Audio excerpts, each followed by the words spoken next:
अगर आप एक इंडियन हो तो ये चेहरा और ये नाम याद कर लो, बिकॉज प्रज्वल रेवन्ना तो याद होगा ना?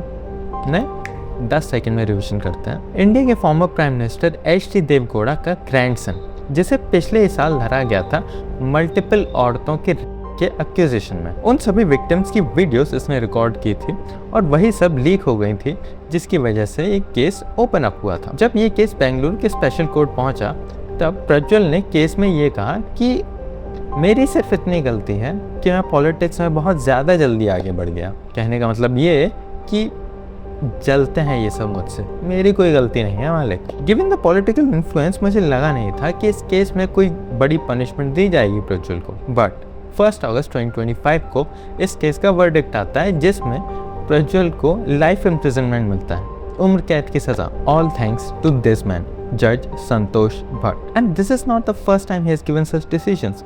इससे पहले भी एक केस में सिर्फ 14 दिन की हियरिंग में जज संतोष ने आरोपी को सजा सुनाई थी, वो भी तब जब सभी विटनेस कोर्ट में जाकर अपने स्टेटमेंट से पलट गए थे, इंक्लूडिंग विक्टिम्स फैमिली। तब अगर कोई विक्टिम के साथ खड़ा था तो वो थे medical evidence. Now for sure Prajwal का केस अभी हायर कोर्ट्स में भी जाएगा, बट सो फार जज Santosh has come out as a role model for the upcoming advocates and also a hope for the upcoming India. Keep watching Tasada Ask.